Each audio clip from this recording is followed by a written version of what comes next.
to show y'all my harvest that I went and picked out of my garden. I'm excited about these taters because this came from half of a tater that had little eyes on it. And I got these little guys, so we're gonna roast these up and I'm gonna fry that up because I like breaded and fried squash. I'm happy, but we're gonna go outside and see if there's any other action going on. All right, so my cantaloupes are starting to bloom, but I don't know if they're in a big enough space to produce anything. Still don't know what these guys are. I'm pretty sure it's a weed, but I'm afraid to pull it because I don't know. And then I've got another little cantaloupe plant down there. My squashes, I just got that one little guy. I don't know if this is a space that's conducive to growing more, but we're gonna see. There's a couple of blooms. There's one back here. All sorts of goodies in there. And y'all, my tomato plant is just taking off. It looks like there's some little blooms down in there that I might get something off of. But the little birds back here, because this is a cherry tomato one, they like to pick them off and eat them. But it's still going great though. And then there's a couple more taters. I'm gonna plant some more. They said you could still plant in July, so we're gonna try it and see. Okay, y'all, so I'm back in my little half kitchen. My kitchen still isn't done.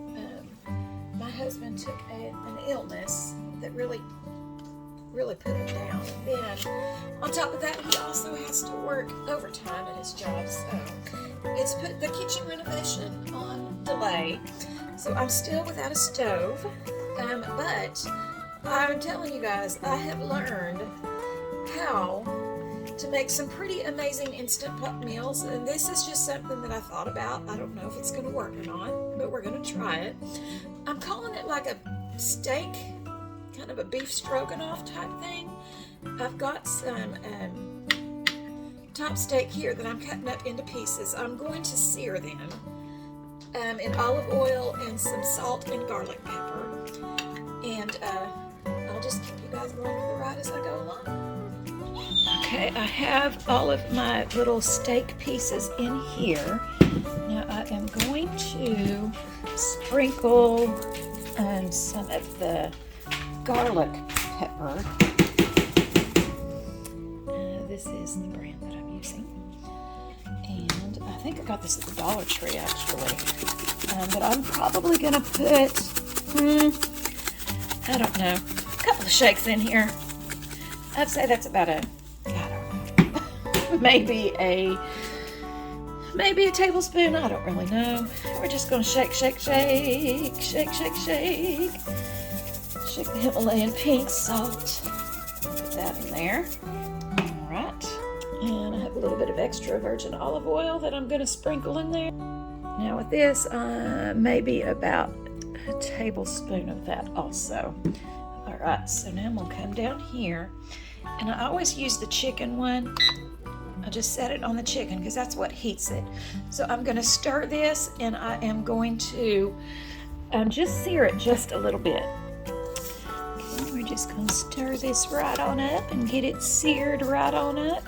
Now with this, in my other Instant Pot or pressure cooker, or whatever you want to call it, I'm going to do some roasted potatoes, and I am going to use my air fryer, and I am going to make some homemade Red Lobster cheddar garlic biscuits. And while that is searing, I am going to go ahead and make my little mixture that I'm going to put in with my bow tie pasta. I have a can of the cream of mushroom. Look to where y'all can see it. Just gonna put that in there.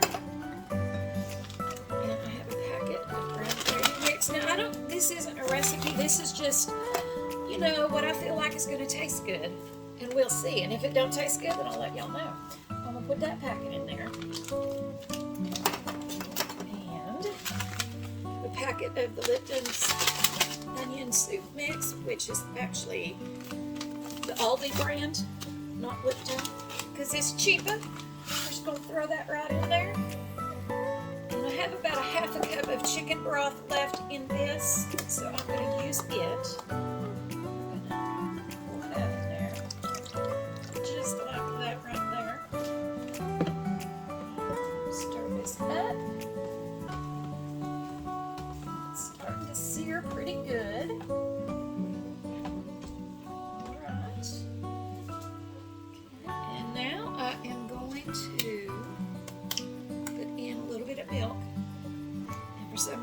trust the shelf-stable box milk more than I do the stuff in the refrigerators. I don't know why, but don't judge me. It's really good milk, though, y'all. It's very good milk. So I'm going to put probably about a cup and a half in there. We're just going to stir this mixture right on up. We are.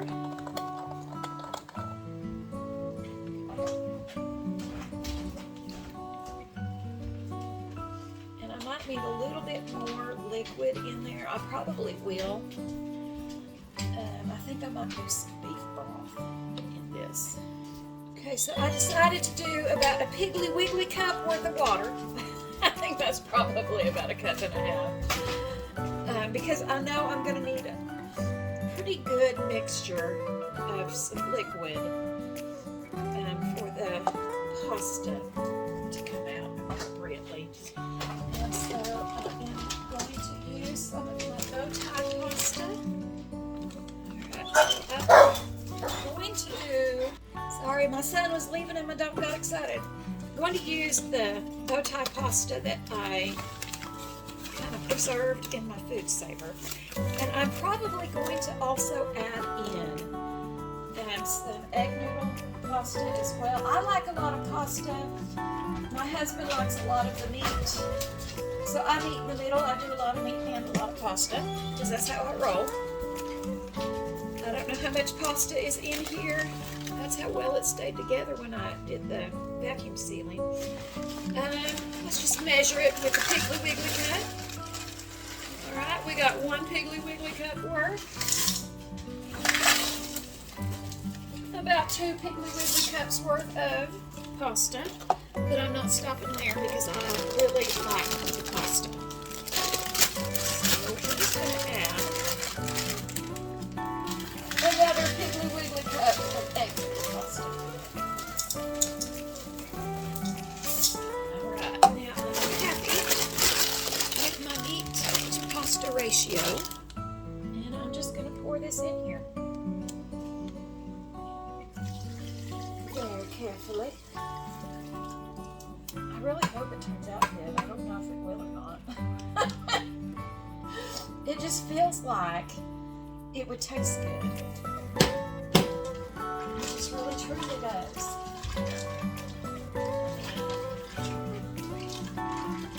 Right, so got that.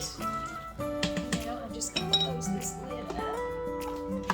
And we are going to let it seal and pressurize.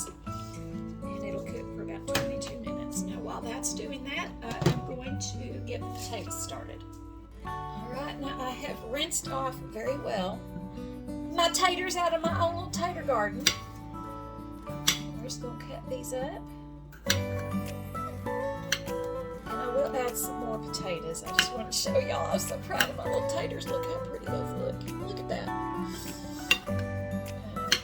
I'm going to plant some more. And this was just an experiment for me to see if I could and if I could grow anything. And I can. So I'm going to cut me some taters up, and then I will show you how I season these.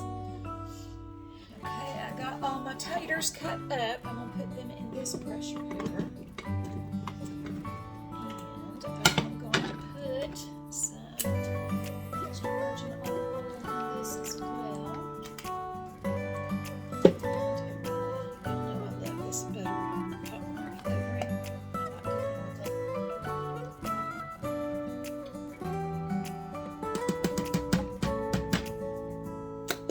I'm also going to put in some minced onions.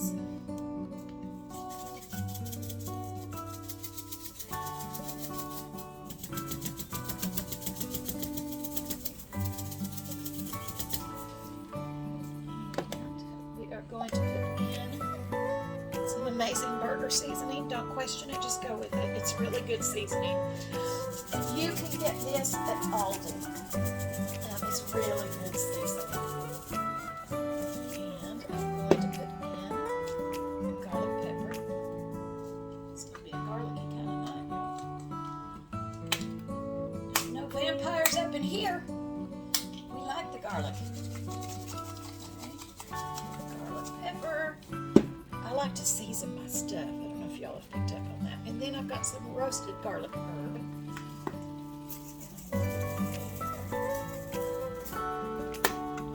I think I'm going to call that seasoned. So I'll just here's each of these taters get coated with Earl and the seasonings. Oh, it smells so good. I should probably cut up some more potatoes because these are like a big hit for the family. I'm going to cut up some more potatoes, and then I will also put more seasonings in.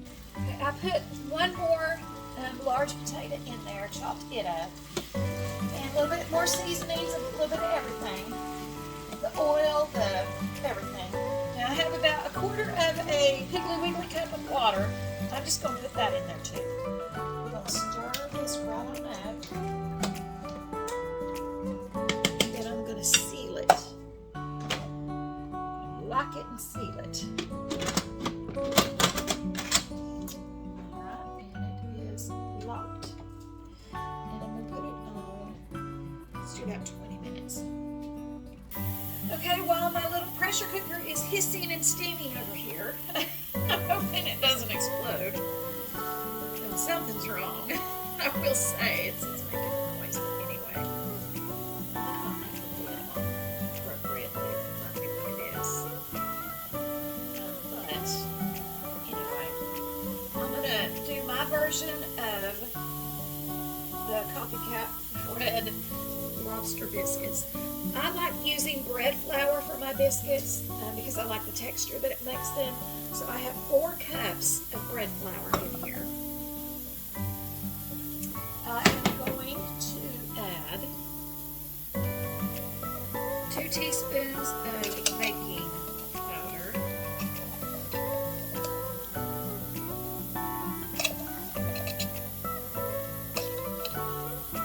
1 teaspoon of kosher salt. I'm doing 1 tablespoon of sugar. I'm going to do another half. 1.5 tablespoons of sugar. Okay, and I'm going to whisk all of the dry ingredients together. I just actually, maybe about a month ago, started making biscuits with bread flour. And I really, really like them. Way better than with all-purpose. But I've started also buying the unbleached all-purpose flour because I'm trying to, as much as I can, it's expensive, it shouldn't be, but it's expensive. As much as I can, I want to get foods that aren't processed and run through chemicals and kind of bleached all-purpose flour. The word bleached doesn't really sit well with me. So I've been trying to stock up on unbleached flour, which isn't expensive. It's like $2.12, I think, for a 2-pound bag at Walmart. Okay, so I've got that mixed together. Now I've cubed up 1 stick of butter. Don't judge me, y'all. Don't judge me. I've cubed up 1 stick of butter. We're just going to kind of gently whisk that around, get them coated in that bread flour. I have a cup of milk. I don't know that I'm going to use all of it. I'm just going to kind of fold in the milk a little bit just to kind of see. I don't know that I'll need the whole cup. I might. It just depends. Well, it's looking like I probably need the whole cup and then some.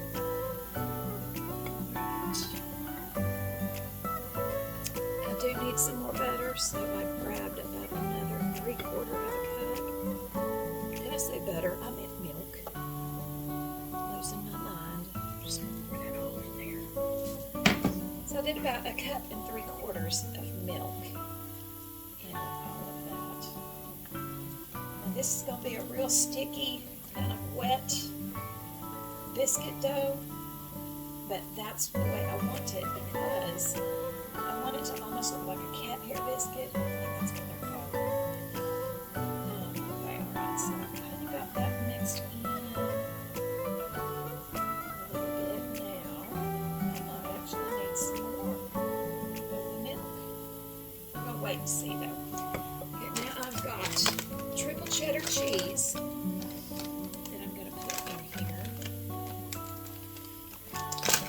the garlic part, I'm not going to put the garlic part in my batter. I'm going to drizzle garlic batter on top of the biscuits when they come out. Maybe put a cup in there. Now I'm going to get my hands in here. I've cleaned my hands. They're washed, so don't be getting grossed out. I washed them, took my rings off, everything. And I'm just going to work this in just a little bit like this. I want to make sure every little piece gets worked in. We're working all them butter chunks in. And we want to make sure that all get a little bit of cheese. That's how we do things here. When you ain't got no stove to bake in. You do it the best way you know how. You work with what you got, but it's proof that you don't have to have everything that man says you have to survive. And when I first started working at DCS, people would get in an uproar if they didn't have a stove, and I'd be like, well, you know, they got a microwave. They don't even have to have that. As long as they got food that people can eat, they got an outside grill they can cook on, that's fine. Or, you know what, sometimes people get to where they just have to open up a can and eat. That doesn't mean you're starving your kids just because you don't have everything you need. You work with what you've got. Because I'm not real big on trying to kill myself and keep up with the Joneses. If I ain't got something, I'll work with what I got. I guess that's why I don't use recipes. Right now it's time for me to shape these into little biscuits.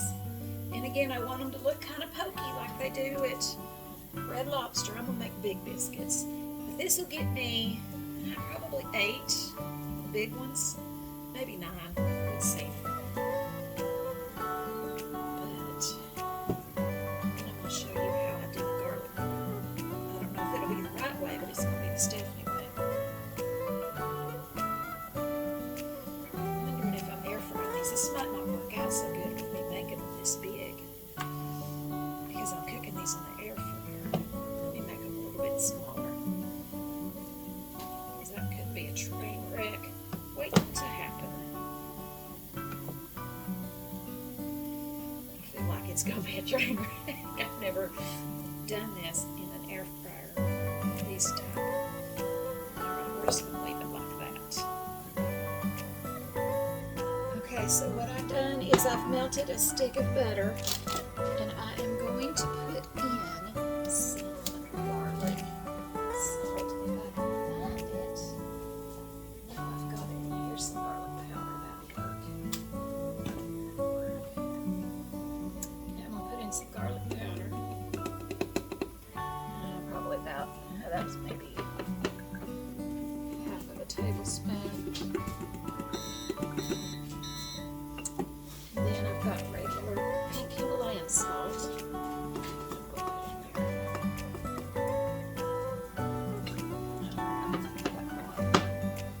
Spatula that I did in the actual butter.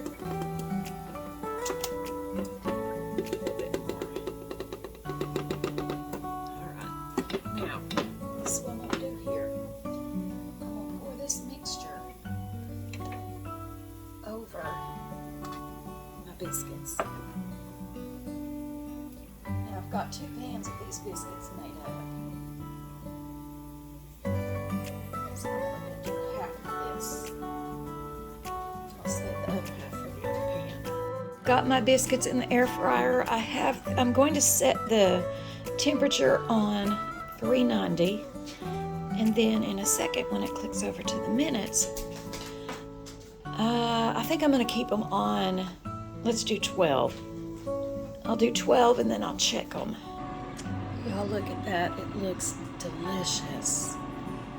Super delicious.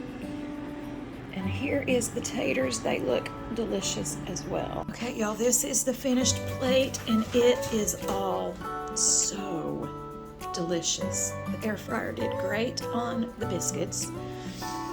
The pressure cooker did amazing. That steak is so tender, it just falls apart. So yummy. So this one is definitely a keeper. All right, guys, thanks for watching the video. and I hope you enjoyed it. If you have not subscribed, I would love, love, love for you to be part of my little channel, my little family. So go ahead and hit that subscribe button, hit that notification bell, share it with your friends. The dinner was pretty decent. I'm pretty impressed. I really am. Good night, y'all. I love you, but Jesus loves y'all more.